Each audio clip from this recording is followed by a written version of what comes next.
Greetings and welcome to my channel. Gluttonous Slave is more or less provided to making homage to 40k through role-playing. We use Dungeons & Dragons 5th edition in order to facilitate our Warhammer campaign. This is the first episode in Graveous III, which is a D&D campaign based on a series of Warhammer battles fought years ago. In this campaign, the Thrax Knights have turned an entire planet's population into ash. And so the whole of Graveous III is mostly inhospitable. It is a world surrounded by chaos. And the player arc, the story arc that the players have decided to go through, it is on the crux of having a pact. The pact is the only thing that can unite chaotic players. One second, this thing is too much. And the great thing about having a pact is it will unite and bind the team, but they've actually decided to create their own pact. And it is their goal to make a civilization in Graveous. This is the overall world map of Graveous 3. It is not super duper fun to look at, I'll be honest. It could be a little more detailed, but it does detail their general expanse so far into the campaign. Right now in the campaign, we're about 21 episodes in, so that's about 63 hours of campaign. And I feel like there's easily another 20 or 30 more hours of story to be told here. So they've started at Bad Marsh, which is detailed on the right. And I would like to report that as a DM, I have been growing and I have been learning in order to develop a one-of-a-kind experience. My map here, super rudimentary. There's a lot of abstract going. This is just for the first area, the first battle of the campaign, Bad Marsh. And I received some criticism, and so my maps have gotten much more detailed, and they come with pictures.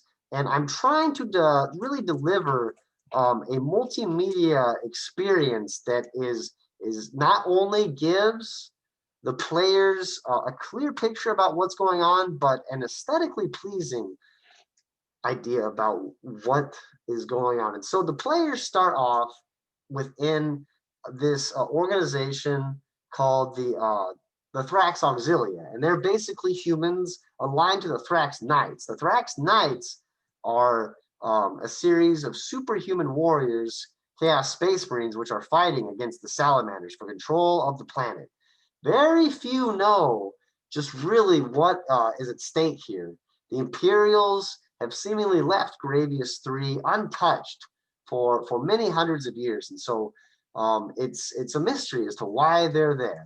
But I want this campaign to give you a chance to really ask yourself a lot of questions. We're using some very, very homebrewed rules. I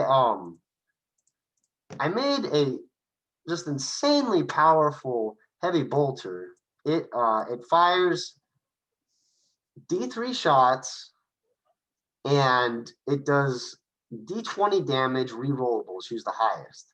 So I really wanted to incorporate the violence and just devastating potential of weapons of the weapons of Warhammer, because I believe by and large it should be focused on the killiness of weapons, and I haven't nerfed them. Here's a few of the rules that are affecting this campaign. The biggest one is infamy and corruption. Okay, so I don't really do level so much. I mean, sometimes I'll give out levels, but that's a very rare thing. Instead of currency, we have infamy. All right, and this is kind of like a luck save. This is a bartering save. So if you want to get something from a shop, we're going to see how infamous you are. We're going to see what a reputation. We're going to see if the shopkeeper wants to withhold his wares and risk your wrath, or help you out because maybe he wants a patron.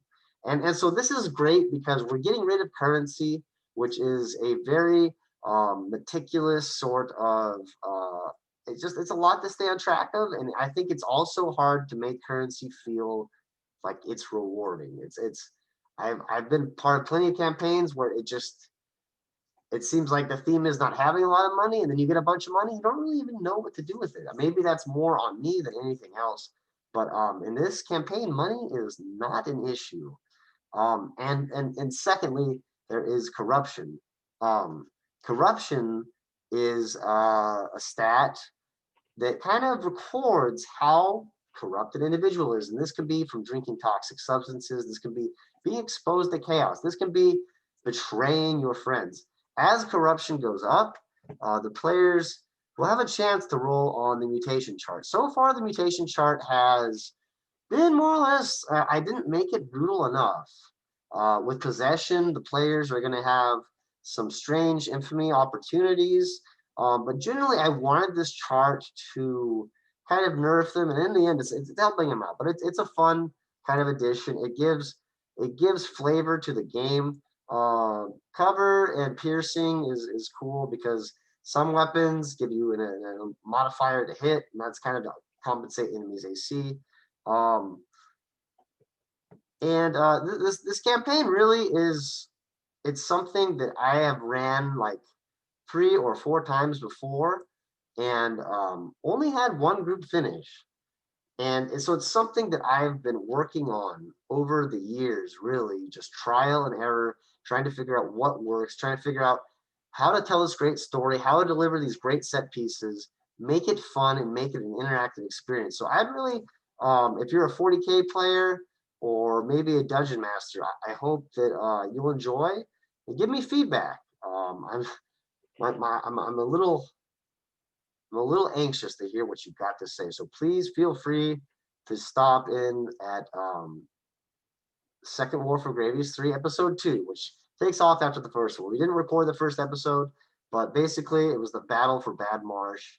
And the way it took off was the players started off as slaves. They got sent across the bridge to fight, take out enemy gun position, and they decided they didn't want to fight, so they ran away. And so they kind of retreated through the broken habs, the ruined buildings, and they ended up retreating. And that was kind of like, it didn't have to be this battle to the end. I always want to give them an opportunity to figure things out. And I know Warhammer is based on war, but when we have battles going on all the time, it slows things down. So once again, welcome to the Second War for Graveous III. Feel free to start off in the second episode.